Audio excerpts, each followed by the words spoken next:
Good afternoon. I'm Rob Bertini, Center for Transportation Studies, Transportation Seminar. Ted Buehler is our speaker today, and he has a very interesting background related to bicycle transportation, and I think I'll let him kind of introduce himself, as is our tradition, so I'm going to turn it over to Ted. Thanks for coming. Thank you all. Ted Buehler, and I recently finished a master's degree at UC Davis in Davis, California in transportation technology and policy, with an emphasis on the policy side.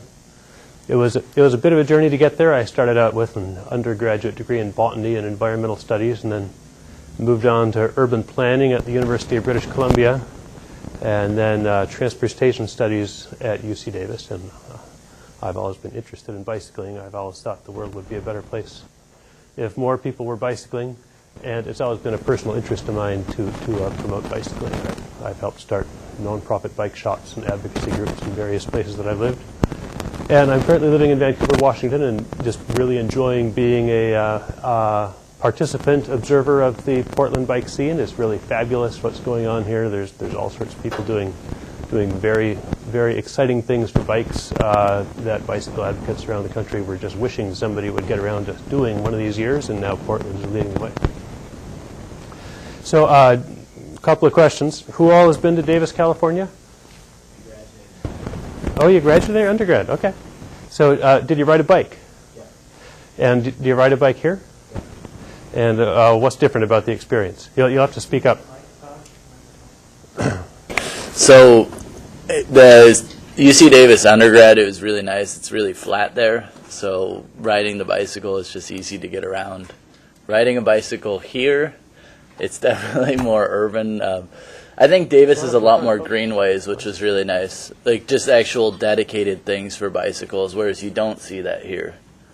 Dedicated like roads or paths for bicycles, and so that was really nice. And are there similarities?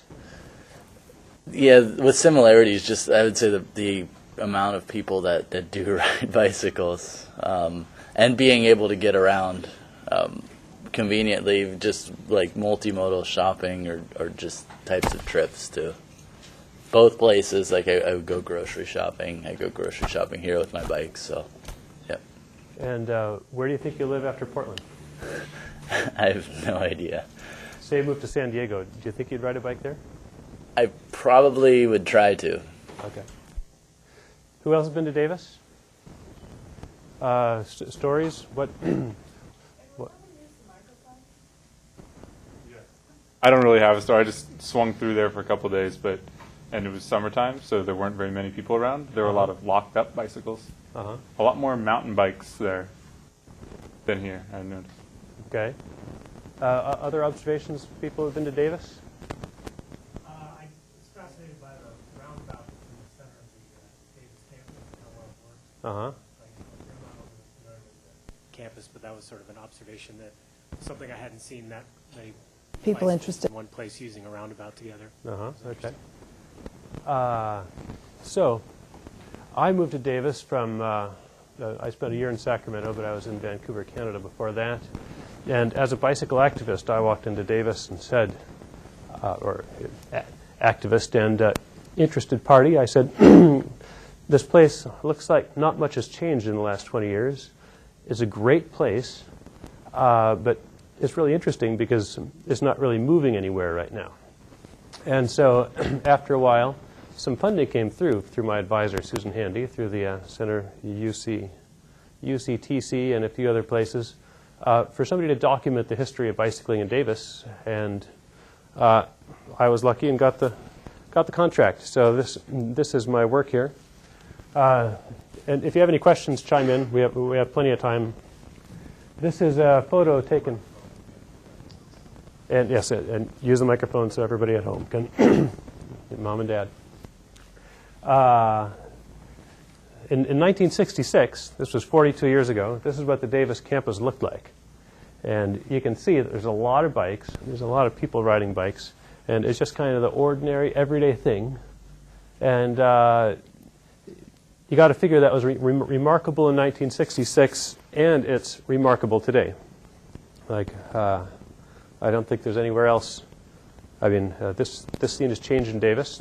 There's now a whole different thing there, but Not too many places have that many people riding bikes. So Davis it's small. It's between Sacramento and San Francisco in the Central Valley of California, which is like 3 times the size of the Willamette Valley and twice as flat, but otherwise it's kind of the same setup. And it's gone from 6,000 people in 1960. So when that photo was taken, there were maybe 10 or 12,000 people that lived in Davis, and you got to figure a sizable number of them were in that picture. And the dominant feature of Davis is the university. You know, the university is about a quarter of the town. It's about a quarter of the population, and it's a small place. It's about 7 miles wide and 3 miles tall, and it doesn't fill out to all the corners. So compared to Portland, there's just quite a bit of space available. No, there's a lot of spaces that are within easy striking distance of each other. And I have some handouts. So if you guys want to follow along on the handouts, you can do that. Davis, before Portland became Bike City, USA, Davis was the bicycle capital of America. They first coined that in 64 or 65, I think.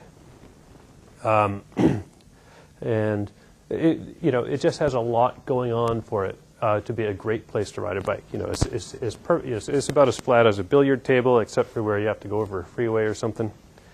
The climate is nice and dry in the summer, even though it's hot, and it doesn't rain all that much in the winter. And the downtown is right next to campus, and they both radiate out from there. And it's had strong anti-sprawl legislation. So the reason for studying bicycling in Davis, it really hadn't been studied very much. Very few people had done any serious investigations of Davis. Nobody had compared people in Davis to other places. Nobody was counting the number of bicyclists in Davis except for the once every 10 years census and a few other things. Davis had always been considered sort of an outlier by anybody doing bicycle research because it was so remarkable that it didn't really have that much that could be applied to other problems. But it still seemed to me and a few other people that it was worth looking into. So this is a picture of Davis when there were like 17,000 people in town. You came off the freeway and you saw a sign that said, Davis, caution, home of 18,000 bikes. And then another reason for studying bicycling is that it had been known to be declining. And certain people were getting a little worked up about that. And if you want to get something moving again, it's always good to understand where you've been and where you're going. So the research questions for the project. Any questions on introduction to Davis? Microphone. Oh, we'll get you a mic. We'll get there. So the research questions were, is Davis really unique and non-replicable as it had generally been considered to be? And of course, 3 years later, you can look at Portland and Boulder and the answer is no, Davis was not unique and non-replicable. But when I first started this, the jury was still out. So what did Davis have when it became a great place for bicycling that other cities didn't have? And specifically, who were the people that got bicycling going in Davis? And what did they do to do it, if there were people, or was it a natural happenstance? Were the people opposed to it? And then I was always interested in, could it ever have been more successful? Did they ever nearly fail in their efforts to make Davis a bicycling mecca?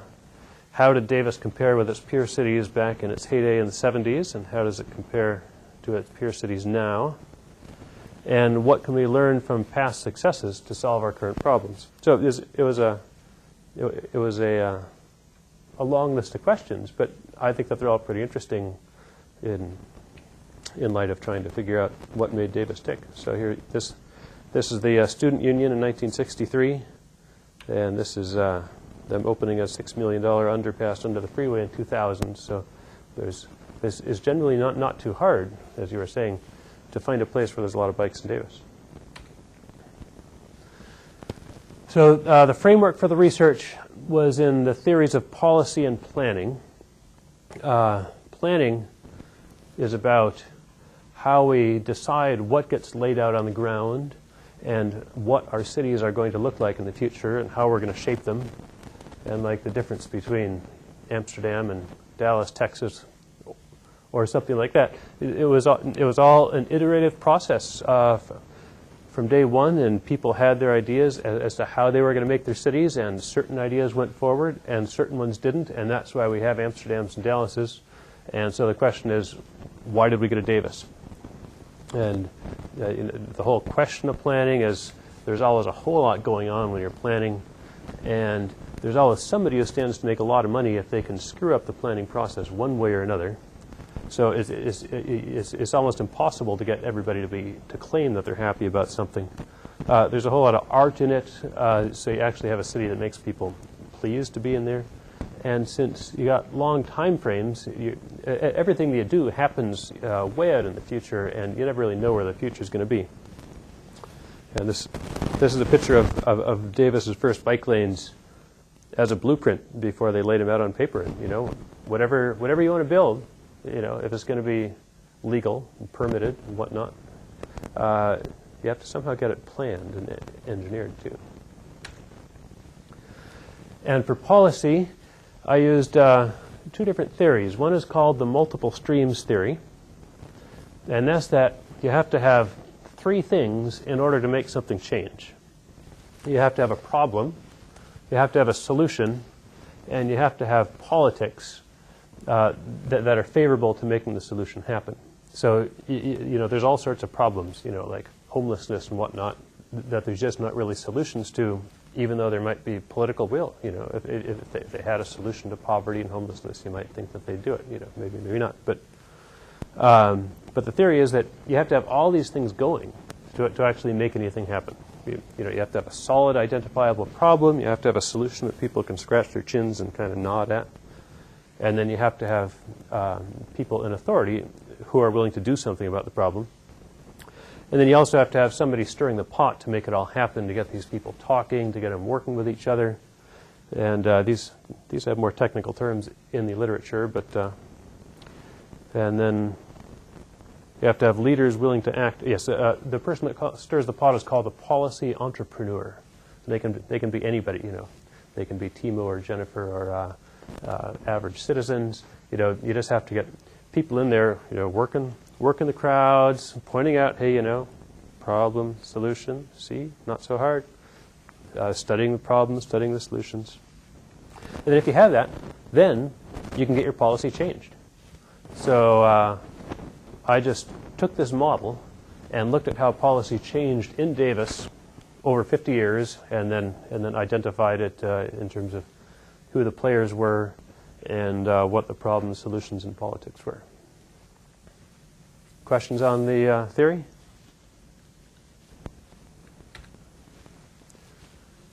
So this is just a quick timeline. Davis, California. It's been around since 1867 when it was a little railroad town. And when you talk to the locals about bicycling in Davis, I found that they used three terms. One was before everything happened, when everything happened, after everything happened. People would say, oh, I don't know, I got here after everything happened. When did you come here? Oh, I came here in 76. So, okay, great. So we're just going to go, we're going to take a half hour and go through the story. Before 1960, there aren't a lot of people around that really have a whole lot of opinions as to what Davis was like in terms of bicycling before that. So I went through the yearbooks and found some nice pictures of bikes, but it's kind of hard to say if really people were bicycling more in Davis. Except just this summer, I met with the mayor of Davis from 1964 to 1966. And he said, I moved to Davis in 1958 from Eugene, Oregon. And I said, okay, what was it like? He said, there were bikes everywhere. Nobody was riding bikes in Eugene. So I haven't pursued that story any further to see if I can find anybody that moved there in the 40s or something to see if it was any different then. So these are just some pictures from the yearbooks. In 1955, this is V. Meyer Hall. I had the pleasure of working across the street from this handsome building. There were no bikes in 55, and you can see one bike there by the whatever year that is. And then I took a photo there. You can see the trees are the same; they've just grown a little. And then you have a whole raft of bikes. So there's been a visible increase, but it's really hard to say. I mean, Davis was so small back in the 50s that it's hard to say just what it was like. If anybody knows anybody? Anyone know anyone who was in Davis in the 50s? Great. We'll talk afterwards. Well, was it you? No. Okay. Your cousin. Great. The first really visible, emphatic promotion of bikes was this fellow here. He was the first chancellor. He grew up near what's now San Jose. Back then it was all prune orchards, and his parents were prune farmers, and he was just a boy on the dirt roads around 1910, and he insisted that his parents get him a bicycle, and he rode his bicycle all over the place. He rode his bicycle to Santa Cruz, which is like 50 miles each way, and he'd ride it to his girlfriend's house in high school and all sorts of other important trips. He started out as a food science professor and worked his way up through the administration. They named him the first chancellor, and they said, here's your campus. You got 1,000 students. We're going to ramp it up to 10,000 in 10 years and 40,000 in 40 years. Do what you can. And he asked his architects to plan for a bicycle-riding tree-lined campus, and this is his official portrait. And you can see bicycles and trees. Can you guys see it from the back? Is that, there's plenty of room up front if you want to see the details in the photos. And RAC was behind the first UC Davis long-range development plan. And this plan called for bikes everywhere. It called for bicycle facilities. It called for closing the central campus to cars. It also had a few other things, like it wanted to build a giant freeway interchange to serve campus, which got built later, but it was a half-mile further away.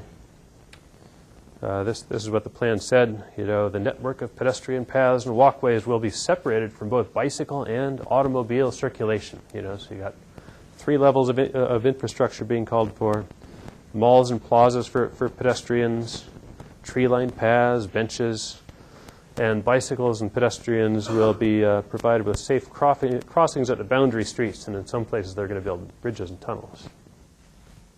When he kind of called for all of this, did you find in your research any kind of opposition in 60 when he made these outlining decisions for the campus? Nope. Not many people remember that far back. And he had a blank slate. And like the campus was so small that they only closed like this 6-block or 9 square block area or something. So, but no, I think there was token opposition. But I mean, this story here, the city was planning to close one of its downtown streets so that it would just be a bike and pedestrian walkway, and it was making the headlines on the paper. 3rd Street Mall moves forward, and that got opposition somewhere because it never got built. And now you bike down 3rd Street, and I mean, it's a pain, right? When did you leave? I graduated in 2002. Okay, so. You guys have to use the microphone. Okay. I graduated in 2002. Okay. And yeah, there is kind of a weird intersection right at 3rd, and that bicycles, there's a stop sign, and the cars have to veer or go straight through, and bicycles just gotta go right through. Right. So it's a traffic diverter right here, right there, and the traffic diverter goes this way, and then bikes go straight through. So that was like a clever thing back in 1970, and now there's a lot of cars, and it's a problem, right? I mean, did you ever fall down or get hit there? Just by another bicycle.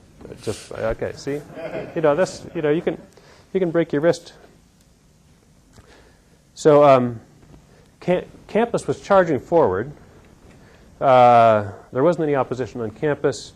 This is 1963, but when you read about the newspapers, what was happening in town. In 1963, you get a different picture. They were interested in cracking down on all the deviant bicyclists because campus was encouraging everybody to bring bicycles. The letter that went out to incoming students said, you should bring a bike to campus in order to get to class on time. It's a big campus, and the buildings are a long way apart. And the city was okaying downtown parking. They opened their first parking lot at $260,000 in 1963. They bulldozed some buildings to do it, and they were real proud of it. And they had this bike ordinance, and also, if you notice at the bottom, they're also trying to enhance the police image.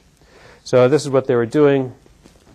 Chief Bartholomew said he feels the additions are necessary to give some teeth to the ordinance, that our enforcement might have more effect. Attend traffic school for a period of 6 Saturdays, be deprived of a bicycle for a period of not to exceed 30 days.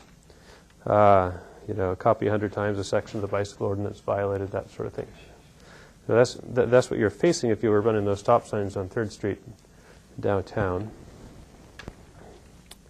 But there were some folks in the city that were promoting bicycling. This is the city's first general plan, and it had some interesting language that I'm not familiar with a lot of 64 general plans, but I don't think that you'll find things like a design of streets to move the bicycle within the system with the least amount of conflict with other modes of transportation and pedestrian traffic. If you're a bicyclist, you're going to think, yeah, sign me up. I'll take that. And encourage city conveniences such as pedestrian malls, bicycle parking, and designated traffic routes. But the police had more teeth at this point. The police got the headlines. The police had the political power before and behind them. So by 1964, you had the groundwork set up for a certain amount of conflict. You had the campus promoting bicycling. You had everybody on the dog bicycling. You had Senator Pierre Salinger delighting yesterday's audience by riding a bike from campus to downtown. So, what are y'all going to do? You're in the situation. 1964. Any ideas? Okay. So, they decided that they'd lobby for bike lanes and bikeways. And there was this couple that came back from Amsterdam or The Hague or something, and they said, we think that Davis would be perfect for these nifty bikeways, they call them, the cycle tracks that they had in Amsterdam. It's like, our streets are wide enough, we can put these things in. You just have to lay down paint and, and little curb thingies and stuff like that. How hard could that be? But they found out how hard it was because they talked to, city engineers, city planners, the police, the school, the city council, and everybody had a different reason why it wasn't a good idea. They all said, bicycle accidents occur mostly at intersections. We don't think that bicycles need anything mid-block. And this is what we learned in engineering school. This is the way to do it. So they kind of picked up the pace after that, and they formed something called the Citizens Bicycle Study Group. And they met up with another young couple. These folks were in their 30s and had a few kids kicking around. And so if you want to change a policy, they had their problem. It's like we got a ton of bikes and a ton of cars and they're all mixed up all over the place. They had a solution. You just need to stripe the roads and put different places for bikes and cars. And now, if they could get a political will going, then they'd have all 3 steps of the multiple streams theory going, and they could get policy change, right? So they had good stuff going, and they started this petition, and they dittoed it, and they sent it around, and they sent all their kids around, and pretty soon they started to get 1,000 signatures on the petition in this 10,000 person town, and they took it to city council and said, hey, we got 1,000 petitions, 1,000 signatures. Are you going to do anything? And well, so city council decided that they would study bike routes to schools, and they'd look at 5 different, not even collector streets, but residential streets, and they might call those bikeways so kids could get to school. But they were persistent. Eventually, they got 2,000 people, and you can see this is a copy of the petition. That they laid it all out. They were articulate. They really they really did a good job of it. They said, whereas bicycle riding for adults as well as children is becoming increasingly hazardous as the population grows and Davis develops a traffic problem. And whereas provision for bicycle paths and bicycle parking is economical relative to the cost of auto roads and auto parking facilities. And to take these steps now before the growth of the city precludes such action or makes it prohibitively expensive. So after I started, when I read this in 2005, it's like, these are actually the same problems we got going on right now. And, so it's always fun to float this around Davis and see what people say. So you can see here there's two different front pages from the Davis Enterprise. On here, the bike path is below co-ed week, and that's 64. And then in 66, it got above the astronauts. And in the 66 council election, bicycling was the top issue. And the candidate that said, the horse and buggy have had their day and bicycling is on its way out was not elected. And the two fellows, one of whom had a big cardboard disc in people's bike wheels that said, vote for Norm Woodbury. They got in. And then with Kent Gill, the fellow who now lives in Black Butte, they had a majority on council. And things started to change. So there weren't any bike lanes in America, and they said, let's build some. So the engineers went out and they looked at various options. And I don't know if you can even, you guys can see that, right? In the back? Yes, no? So this is a street cross section. You got two driving lanes in the middle, and you have two bike lanes outside of that, and you have two parking lanes outside of that. Kind of a familiar configuration. You've probably seen that one before. This one has two driving lanes in the middle, and parked cars next to the driving lanes, and then these are parking stubs, and then the bike lanes on the outside of that. So they put it on paper. They said, we'll try these things and see how they work. And so this is what they look like. That's a senator and assemblyman from the state legislature. They were the two people that sponsored the bills that had to make it that made it legal for Davis to strike things on the street that weren't in compliance with whatever the MUTCD was called back then. And you can see they have smiles on their faces. They are pretty excited about it. And they made those nifty signs that said Davis Bikeway Route. And now that people are interested in cycle tracks again, people ask about cycle tracks in Davis. Davis tried cycle tracks in I think two different places and just didn't really like them at all. I mean, there wasn't really that much traffic, so there wasn't too much benefit. And they said people went the wrong way on them, and you couldn't see bicycles at car intersections and whatnot. And then Frank and Eve Child, the two folks that had really pushed this effort from the beginning, they were off in sabbatical in Pakistan, and they got this nifty set of snapshots from their friends. They said, here's a couple of snapshots of the new Davis Bikeway. These were taken on Sycamore Lane, where, as you can see, we have a separate lane for the bikes or the parked cars next to the driving lanes.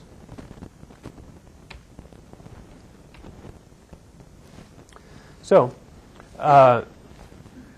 looking back at how these people got this change effected from a policy standpoint, they were really good advocates, and they did really good policy entrepreneurship. This group of 4 to 6 people, and then after the city council changed, they got the city council on side. And then when the city council is on side, the engineers pretty much have to get on side, whether they learned about it in school or not. Whether it's in the MUTC or not, when city council tells you to do something, it's generally a good idea to do it. The problem was really well defined. They had a great solution. It was an easy solution that hardly cost anything. And I think that since council was so adamant against it for several years, that it really got public opinion riled up. And so the next city council knew that they had to do something, and they only had 2 years to do it before the next election came around. So they had a strong mandate. They had to do things. They had to do things fast. Timo, use a mic. I can try. You talked about, in one of the earlier slides, you mentioned that there was strong support on campus, and in the city leadership, not so much. So was it seen at all as a town gown kind of problem? And was the fact that the university was growing, did that kind of overwhelm that? Or was it simply old school, new school, you know, you had people who were less progressive, overwhelmed by people who were more progressive? As far as I know, the latter, but nobody that I talked to was really able to remember very much about it. So, yeah. So, questions? Other questions? So you got the headline in the student newspaper, you know, bicycles take over on campus. You can see there's some momentum going. So now we're into the second phase of when everything happened, that 5-year period from 67 to 72, or 64 to 72. The staff joined on. And a lot of credit goes to this city manager who, after the policy change came through, sat down with all the engineers and planners and said, you know, kids, we're going to make this happen. So there were some real weaknesses. You know, if you had a bunch of really stubborn staff people in your city that had been standing up in meetings and saying that people didn't need bikeways, you know, for the last 3 years, you can imagine how there might be some hard feelings there. But everybody worked together. So those bike lanes opened in 1967. And then they did a whole slew of interesting designs. This is a roundabout on campus that you were mentioning. That you were mentioning. And you know, there's now 16 roundabouts on campus. And so the city and, now I get into the documents. I have some documents here if anybody wants to look at them. They hired DeLue Cather to do a bicycle circulation and safety study, which is probably the first bicycle and circulation study that DeLue Cather ever did. It probably wasn't the last, but there's all sorts of fun images in there about bicycle traffic and a plan and a map for how the city and campus were going to grow together and all this. So that was an outgrowth of the need to establish an overwhelming pro-bicycle policy in the city and campus.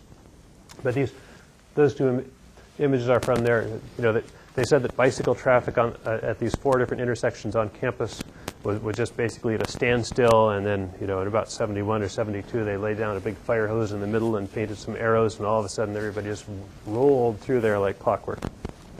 But you can see the example on the lower left would not have the same rolling through like clockwork effect. And they didn't build any of those, but they built a lot of other stuff. You know, like here is a very standard bike lane. They took away parking places to build this bike lane, which is a big deal. You know, it took them 4 years from when they made their first bikeway to when they were actually able to take away parking. And, you know, here's a bike lane configuration that they built that was not advanced very far.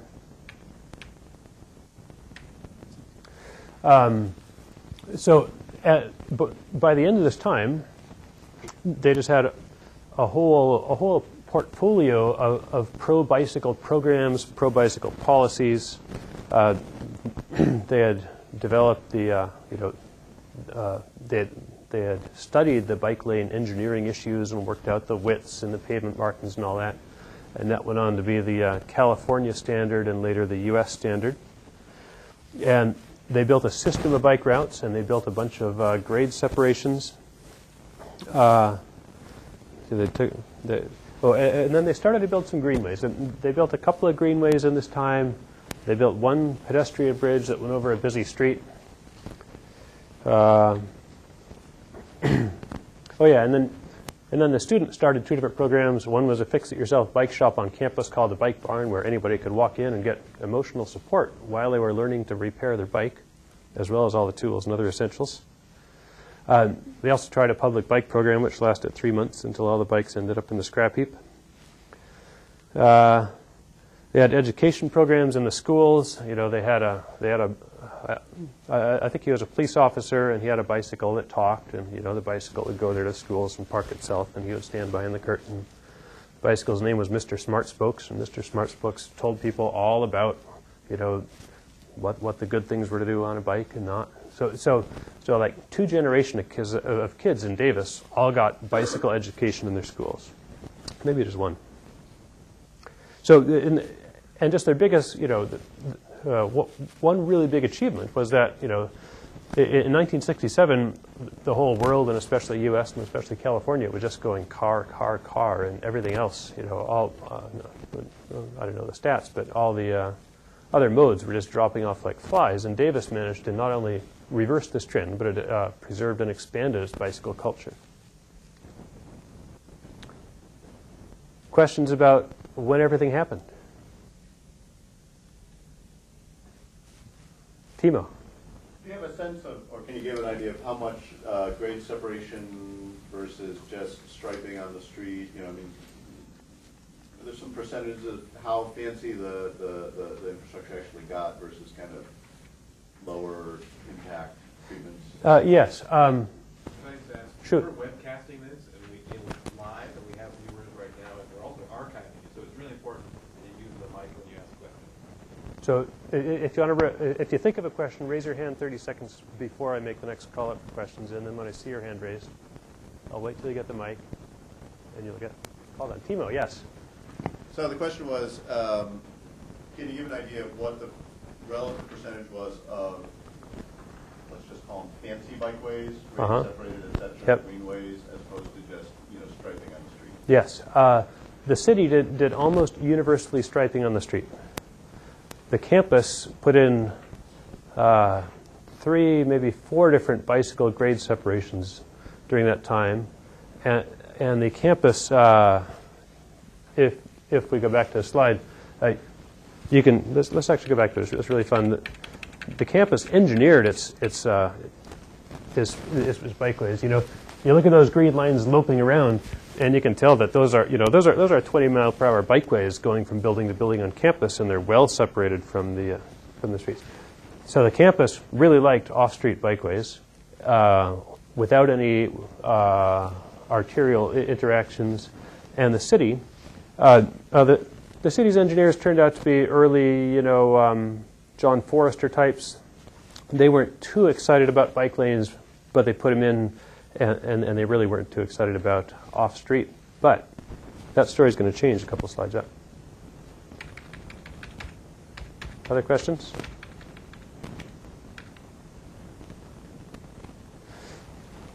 Oh, yeah. So a little more on the why it was successful.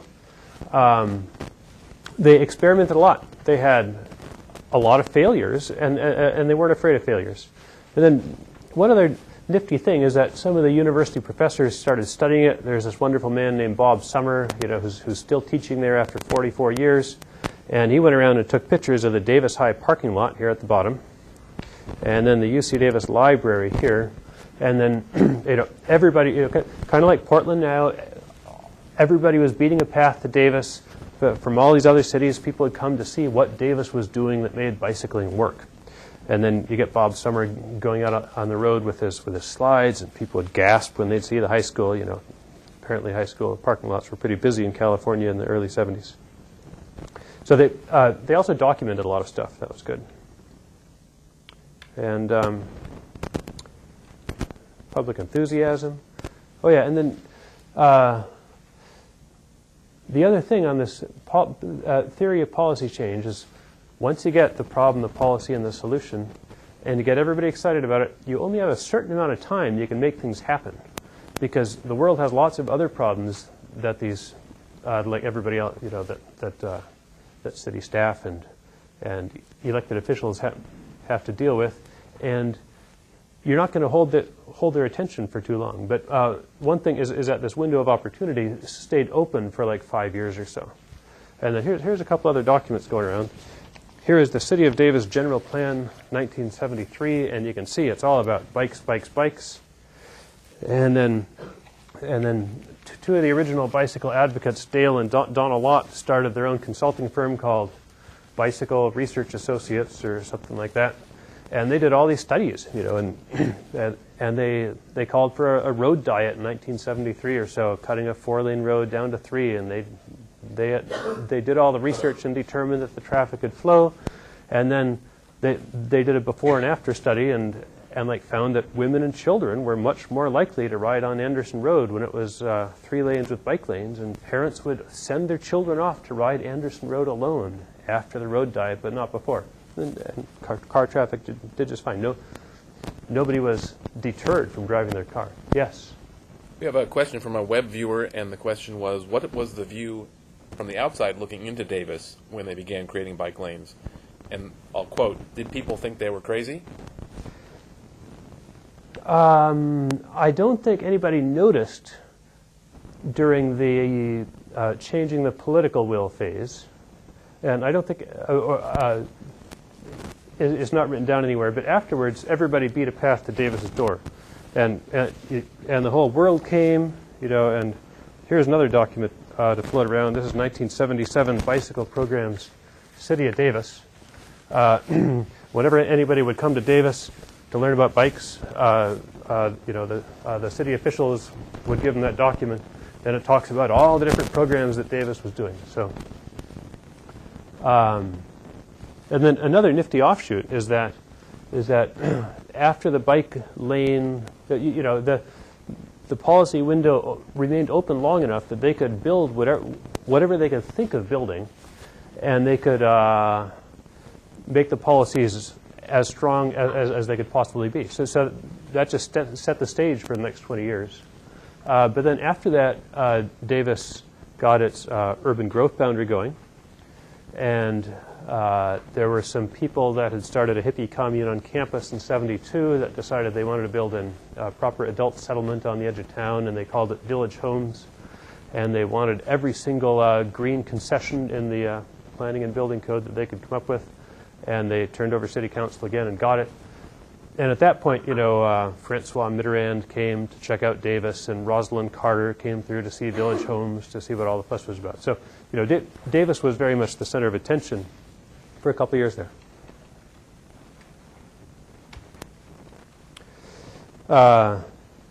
So, after all this stuff happened, everything worked out great. People kept on bicycling, and whenever they would build a new subdivision, there were bicycle lanes and bicycle everything else there, and the campus was keeping on expanding in a very bicycle-friendly manner, and the car-free zone expanded.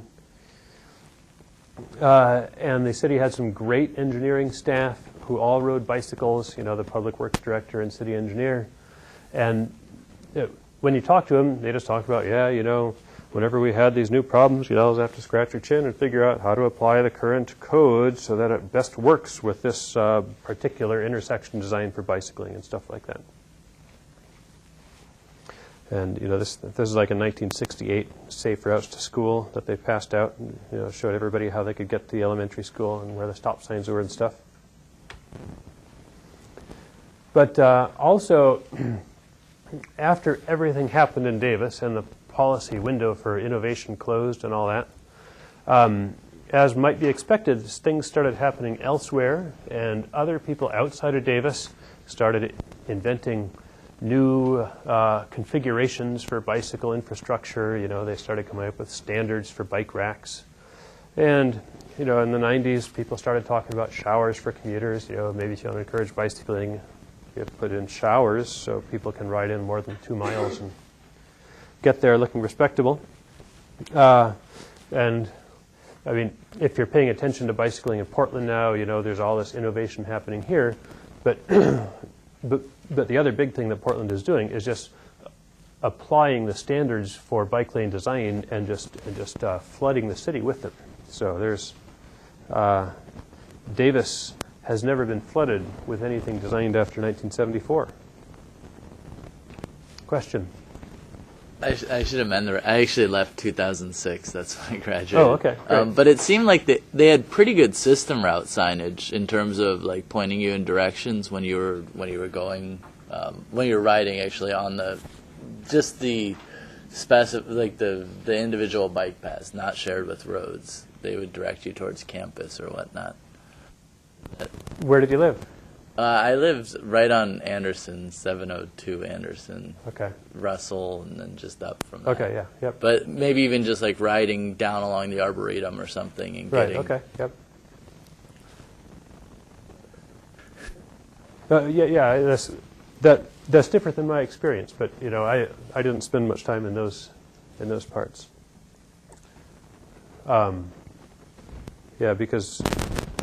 So the one big thing that did happen in the 80s that everybody takes for granted as being part of Davis now, and everybody seems to think that this happened when everything else happened 20 years previous, is the Davis Greenway.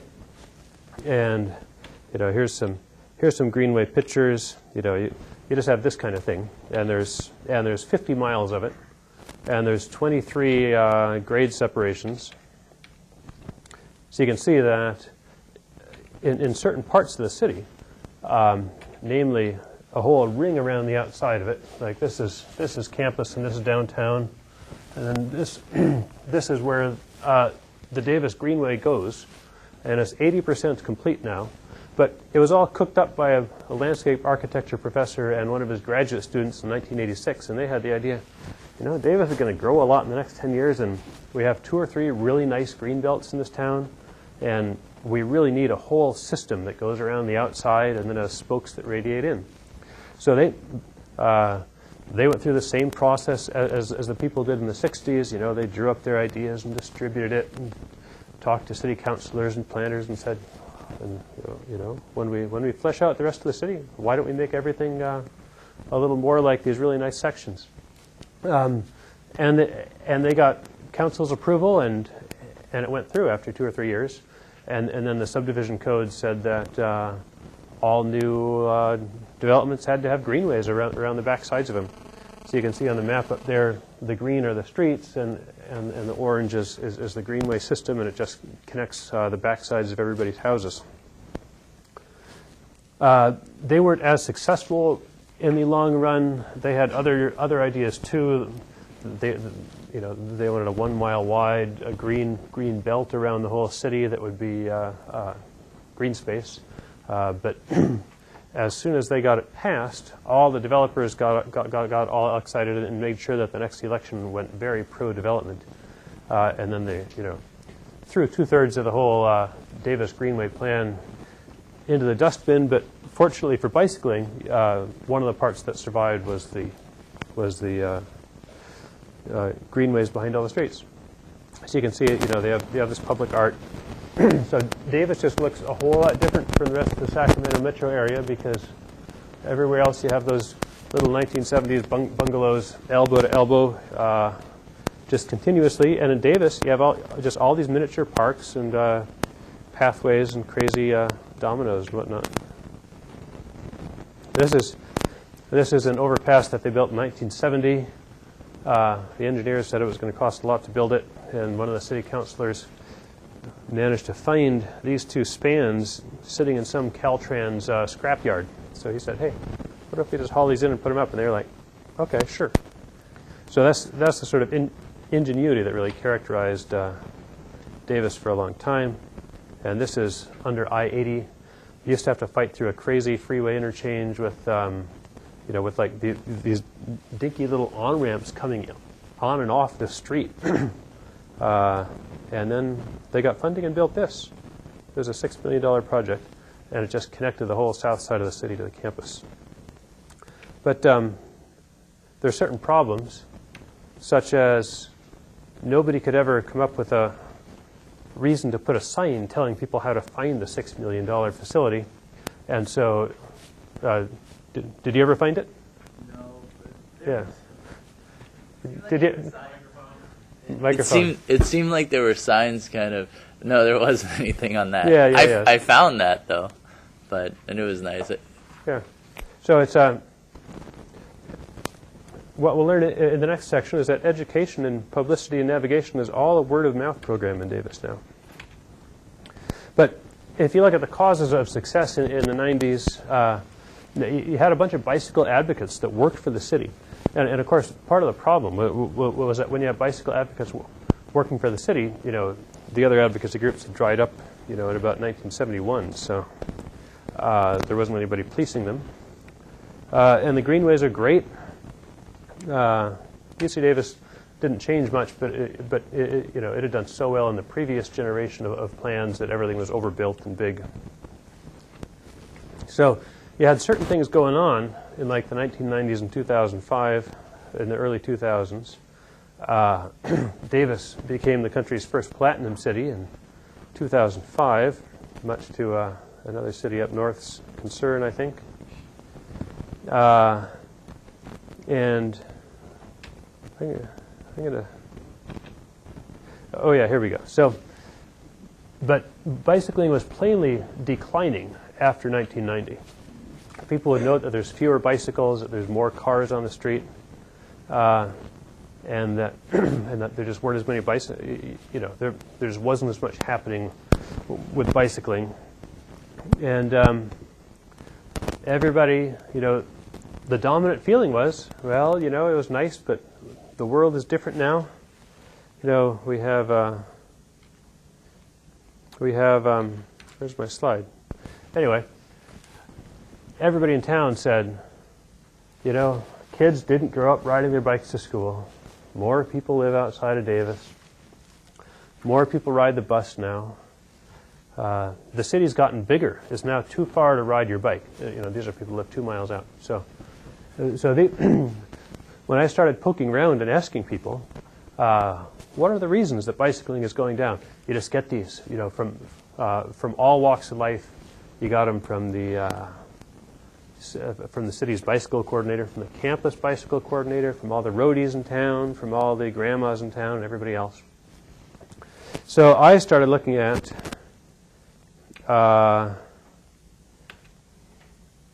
let's see. Yeah, so I started looking at a few other things. We pulled up the census data, and then I calculated what the mode share was in 1980 by subtracting off a set of motorcycles and stuff. And it turned out Davis had a 28% commute mode share in 1980, and a 21% in 1990, and a 14% in 2000. So bicycling was not only going down, but it was crashing in in mode share, and it was declining slightly in absolute numbers. So that meant that growth was occurring in the city, but that the growth was not adapting to the bicycle. We have a microphone in just a minute here.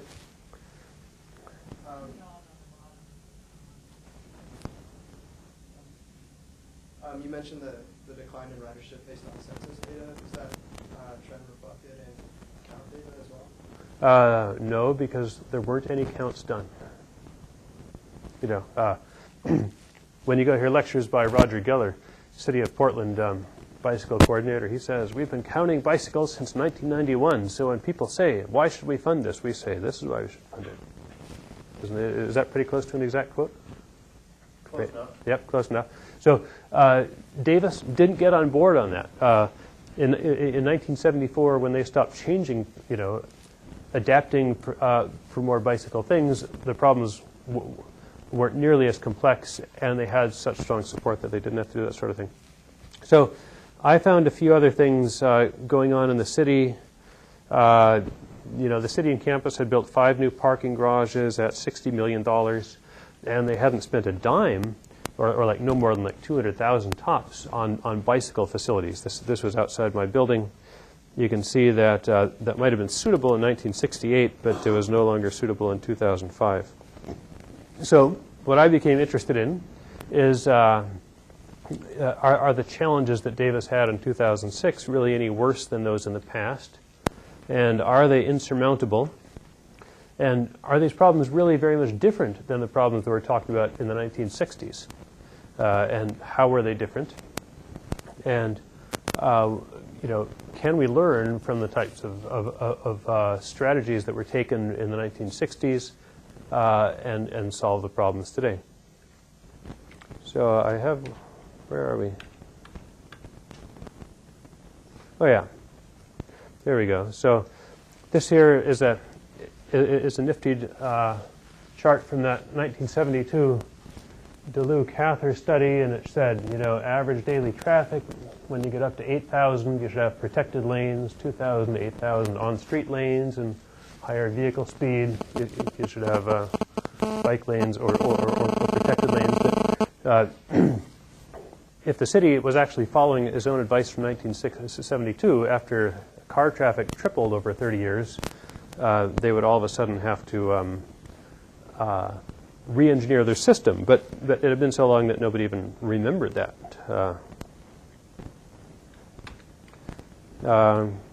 Yeah, and there were a lot of other things that happened. When you listen to all the old-timers talk about how great it was to have Mr. Smart Spokes around teaching elementary school kids how to ride a bike, not a one of them mentioned that after Mr. Smart Spokes retired from the police department that nobody had ever continued the program ever again. And that not only that, but all, the 1977 document that's floating around, City of Davis bicycle programs, pretty much all of the policy and encouragement programs had all literally died when the people that did them retired, and there wasn't institutional support to continue these programs half a generation after they were started. Davis also did not adopt designs and technologies from elsewhere, and there wasn't a proactive approach. Nobody at all was saying, what can we do to solve this problem? Or if they were, they weren't looking outside of the city limits, where cities all across the country had been busy solving them. Another set of pictures here. This is the first left turn bike lane. It was opened in about 1971, and the day it opened, Donna Lott was up there with her movie camera on top of the dorm and videotaped everybody going through that thing and showed everybody's using it just like they've been using it every day of their lives. But you can see in 2006, it just takes, Portland has all these nifty terms, interested and interested but concerned cyclist could handle this, right? And an interested but concerned, playing fender tag with a bunch of cars on a half-block long, 4-foot wide bike lane, no longer suitable. Another thing, they did a survey and found that $700,000 worth of bicycles were stolen from UC Davis students every year, but nobody did a thing about it. I mean, it would only cost, maybe $1 million to upgrade all these nifty, half of the bike parking on campus. Tell us about your bike parking experience on campus. Yeah, so the typical thing would be, it's like a parking curb almost that you would have for a car, like to stop it from rolling, and then just like cut a slot in it, and then you put either your front wheel or your back wheel in it. So you're not actually tying your bike up to something, you're just locking your front wheel to your bike or your back wheel to your bike. So someone could just pick it up and walk away. Yeah, did anybody ever do that to yours? No. Okay. Did you lock your bike at those things very often? Yeah, I did actually. Okay. It's just, you That's just have to have a bad bike. Yeah, okay. So let me ask you another question. Did your bike ever break down? Your bad bike? No. And I didn't live too far away from campus. Okay, yeah, that's right. You only live 2 blocks from campus by your address, right? Yep. But then, a half mile to get to the middle of campus. Yeah, there's all sorts of very interesting things that go on at Davis. Everybody rides Huffies. Half to 3/4 of the bikes on campus were bought at Walmart or Target or something.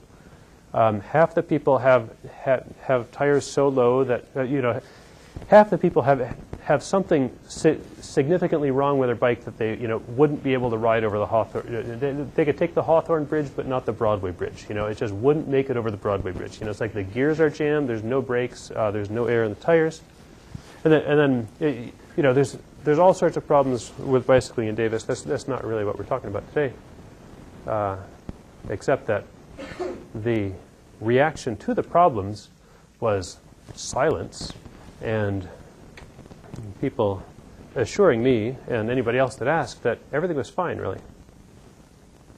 So there's very little data. This is the U.S. Census mode share to work. You can see bicycling was at 28% in 1980, but I had to calculate that myself. So the first downward data point that the city got was actually from here to here in 2000, and that's when people like Bob Summer, the 47-year tenured psychology professor, started writing op-ed pieces to the Davis Enterprise saying, "Where have all the bicyclists gone? I feel like I'm a bird that's lost my flock." And you can see transit's gone up a bit, which is nice, but cars have gone up too. And whenever the city does a long-range development plan, they measure the percentage of students bicycling. And so nobody ever saw these numbers until I dug them out from 3 different plans and put them on this chart. But you can see that people are not bicycling anywhere near as much as they used to. And this is Boulder, Colorado, and Eugene, Oregon, and then Davis is up there. And you can see that Boulder and Eugene were not having the same problems as Davis. So all these people in Davis that were saying, people are different now. People don't ride their bikes to school like they used to. It was, that may have been accurate, but that was not necessarily, that may have been a valid problem, but it certainly wasn't something they couldn't do anything about because other cities were. Question? Hold on. Oh yeah, this is a quote from the City of Davis bicycle coordinator, and he said this about once a month in public. So he said, "We've really done as much as we can really do for bicycle facilities. We're really approaching build out." During the period of decline in ridership, what's been the rate of crashes? There's no data whatsoever. The police might have data. No, I think somebody handed a copy of me to it once and said, "Ted, you should do something about this." But that's as much as is known about the problem. But certainly most crashes go unreported. Did you ever report a crash? No, the one instance that happened to me is just another bike rider ran into my bike, and Yep. he fell down, and I was on my bike looking down at him, and I felt kind of bad. But no injuries, so. No injuries. Yeah. So this on the left is Bob Summers' 1972 photo, and I went out. There wasn't much point in taking a picture of the parking lot in 06 because it was full. But this is the street that went by the high school, and then so there's a lot that isn't going on in Davis during this time period. So questions. One question back. We'll work on getting a mic. Any other questions? Do you have a mic in front? Yeah. We'll take the mic person. I had a question about, you said the bike lanes that they built were the first in the U.S. Were those based on European bike lanes? The cycle track was based on European bike lanes, and I don't know if the standard bike lane configuration that's now the U.S. standard was based on European or not. Nobody's told me that it was. Nobody's told me that it wasn't. Question in back? I'm interested in the planning, development, and maintenance of the Davis Greenway, and especially how it's integrated with the on-street network, and if there have been challenges integrating it with the on-street network, especially institutional challenges, like is there one agency or department that's typically landscape architects focusing on their set of capital assets, and then another department or agency that's typically traffic engineers focusing on their capital assets, and are they able to work did they both develop that greenway together, or is it like it is in a lot of places where it's a transportation department, then a parks department, and a greenway is kind of left in no man's land? How did that happen? The greenway is so big that it has to be well maintained. I mean, it's, you know, it's 50 miles of paths, so it's a major public infrastructure. City of Davis Public Works, I know, takes care of the path facilities and the streets. So there's no, in terms of the facilities themselves, there's no problems with it, with integration. In terms of using the two of them together, there are two major problems, and that's because the engineers didn't really like the idea of, like, you know, the city's engineers, bless their hearts, you know, these great folks that invented the modern bike lane in 1967, they fought tooth and nail against, maybe not tooth and nail, but they were publicly opposed to building the greenway underneath the freeway so that you wouldn't have to navigate this crazy freeway intersection to come into town. So as a result of that, the greenway system has very few directional signs, and the actual interfaces with public streets are just sidewalks, and there's a lot of places where they're offset by, like, you know, 60 feet from, you know, where if there's a T intersection, and then you might have the bikeway extension, an extension of a street is not something you can just navigate. You know, you have to know where it is and kind of poke your way through. So I kind of understand you to be saying then that oh, can I follow up? We're running out of time. Okay, I'll pass it on. You mentioned the bike modes here indicated decline over time, whereas Eugene's and Boulder's remained at least flat, if not grew. Do you have data on what the the trend on the average trip length was for those cities over time? I guess what I'm asking is, was Davis growing in such a way that over time trip distances got so great that bicycling became a less attractive mode? I don't have data on that. You could probably get data on it, but you would find out there was a psychological and educational issue rather than a physical issue, because nobody in Davis lives more than 4 miles from campus and is flat as a board. So, yeah, you know, that's okay. How am I doing on time? Are we at 0 or 5 or 10? We'll take 5. One more question, then I'll finish it, wrap it up. Has the income rate anything to do with choosing the bike as a transit mode? No, but a reason for cars being chosen is the income rate. People have become a lot wealthier. So that's another reason. Kids like to drive their cars. And of course, on the other side of the coin, these same people are saying, don't bring a nice bike to campus because it'll get stolen. So you can see how there's some problems there. So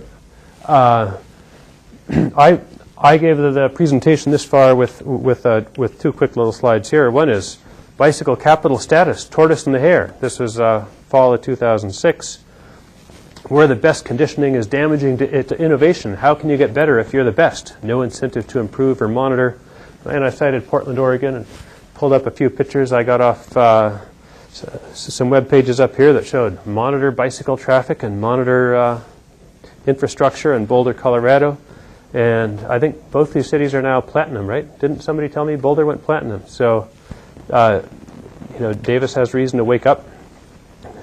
And then we have this Odense example. But so I presented it at my department seminar, a lot like this, and we had a standing room only, like 80 people or so, with all sorts of powerful people from around campus, you know, transportation people, and Bob Summer had been there for 40 years, and a bunch of other people. And then I gave him this little conclusion here. I said, the future is ours to choose. Davis is now at a crossroads. Can our problems be overcome? Yeah, you know, we can overcome our problems because other cities are doing it. You know, and we have these things lined up. You know, we have a problem, and solutions exist out there that have been engineered elsewhere and can just be parachuted in. And we even have a disgruntled citizenry that could be motivated to do something about it. And I said that the reason we succeeded in the past, Davis was well suited to become the bicycle capital because it had great geography. It had the right residents. But the real reason Davis holds the title rather than Chico or Corvallis is because of our leaders and their vision. And if Marac, Child, and Pels had hired out on Chico State, Davis might be the square tomato capital of America. Square tomatoes were a big thing in the 70s. They were invented at UC Davis. You know, you could haul a whole truck around, and they had a tomato festival and the whole business. So I said, how do we succeed again? We just need to find some leaders. We need to import solutions from elsewhere. We need to experiment around with solutions here, and it's purely a public motivation problem and a knowledge problem. So, and what's the time at this point? We're 12 minutes over. 12 minutes over. Okay, I'll take 2 more and then we'll do questions. So so at that point, some people passed around a sheet of paper and said, let's do something about this. And I said, okay, great. So we rented the downtown theater, and I gave the same presentation at the downtown theater. It said, Ted Buehler, 50 years of bicycling in Davis. And we got some nice stories in the paper, and we had a standing room audience on a rainy night in February, like 300 people. And then we started a group, and then we started addressing some of these issues. There hadn't been an advocacy group in Davis for 30, 35 years. And then on the 40th anniversary of the invention of bike lanes, which was at last year's APVP conference, we got 5 of the original people together and sat them down in a forum up on the stage and had them tell their stories and answer questions, and it was just a fabulous time. But then 6 months ago I left, and the typical bicycle advocate in Davis is like a 45-year-old man who's been there for over 20 years, and he has a wife, children, a mortgage, a job, and probably coaches soccer. And so it's just a whole different advocacy world than what you find in most cities. Because whenever I tell anybody, Davis could do so much better, Davis needs bicycle advocacy, they'd say, what? You mean, aren't we the best already? So that's it. And just one slide of Frank and Eve Child here. They were really a sweet couple. You know, they just put their whole heart and soul into getting bike lanes in Davis, and the photo on the right is them pleased as punch, 15 years after it happened. And the photo on the left is them a year and a half ago, proudly displaying their certificate from this, their award from the city of Davis that the city finally gave them 30 years after the fact. And they've both passed on now, and we had him and Davis a year ago talking about his experiences there. So it's all about making things happen. Thank you.